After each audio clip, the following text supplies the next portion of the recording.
Okay, I'm really trying to create a concise video on this secure boot setup for Battlefield 6. According to EA and its anti-cheat Javelin, secure boot is a requirement.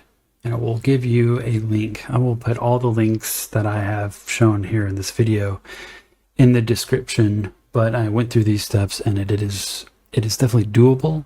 First thing you can actually check is whether TPM is enabled. Hopefully yours is. I did not have to do any steps here because I was good to go. So we do run. We're going to do msinfo 32. You'll see I've since fixed this. But previously my BIOS mode was legacy, as it points out here, and secure boot was unsupported. So you have to check that TPM is turned on. Mine was, and then you have to make sure that Windows DiskGPT formatted as such and not MBR. They'll provide some links here to your documentation. So this is ASUS support.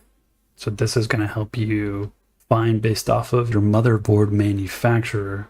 You'll see here, this is just the secure boot and where you're changing OS type to Windows UEFI mode. That is actually enabling secure boot. And then you'll also have to change this compatibility support module. In the instructions that I was following for ASRock, you had to actually disable CSM in order to enable secure boot. So if you disable CSM, you might run into something like this. So launch CSM disabled. When you change these two settings, if you haven't converted MBR to GPT on your OS drive, it's not going to boot Windows. You're going to change these settings, and you're also going to run into possibly the issue that I saw where you have to move the display output. So I thought I was stuck in a boot loop. I had to change the port where my monitor was plugged in so I could actually see something on the screen.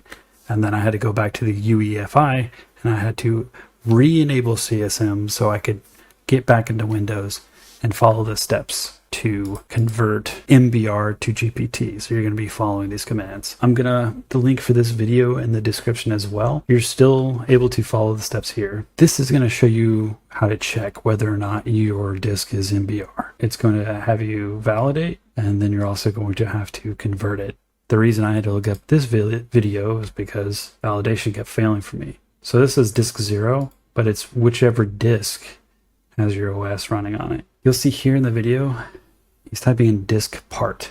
This is a command prompt function that lets you look at your disks, their partitions, and their volumes. And what you're looking for is the disk with the volume that is labeled boot, because that is the disk that needs to be converted from MBR to GPT.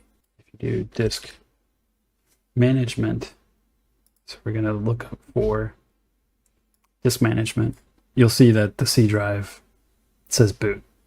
So we know we need to be looking at disk 1. You can also do this with the disk part. Okay, so I didn't delete anything. I had enough space on my drive, so I didn't need to remove any space to accomplish this. This is the issue that I ran into. I run MBR2 GPT, allow full OS, disk 1 validate. These are the steps that are provided by EA here. But if you see this error, disk layout validation failed for the disk with your OS on it, you're going to have to go through these steps. He was using DISKPART to figure out which volume has the boot on it, but you can also do this by looking at disk management and seeing which disk here has boot. You can also click here and hit properties, go to volumes. So this is how you check whether you're using MBR or GPT, but you'll see that I've changed mine. So now it's using quit partition table. Previously this was MBR. Validation kept failing.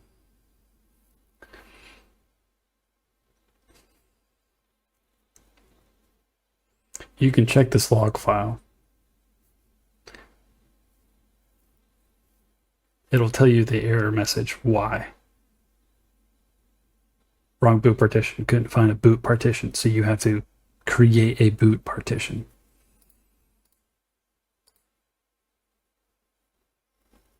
So you can follow the GUI here, creating a boot partition. And then we're also assigning a letter to the boot partition. But you also must make this boot partition active, because this part will still fail. So once it's active, you'll see these steps here: B, C, D, boot, C, Windows, F, all, and the drive letter for your new volume. Boot file successfully created. This is what allows you to pass the MBR2GPT validation. So you'll see, he runs it again. MBR2GPT, allow, disk, validate. Validation is completed. Now you can convert. So he does the convert. These changes cannot be undone. For the new system can boot properly, you need to switch to the firmware to boot to the UEFI mode. So now that we've completed the issue with the disk validation and we've converted MBR to GPT, we're good to go back to the actual motherboard steps of enabling secure boot. Windows UEFI mode. This is also after you've disabled CSM. So after you complete these steps here, I'll provide all these links as well, and you'll be able to launch open beta, and it will install EA Javelin anti-cheat. You may also need to update your NVIDIA drivers. That was also a step I had to do. But I try to make this video as short as possible and concise, and I'll provide more links in the description. Hopefully I'll see you on the battlefield.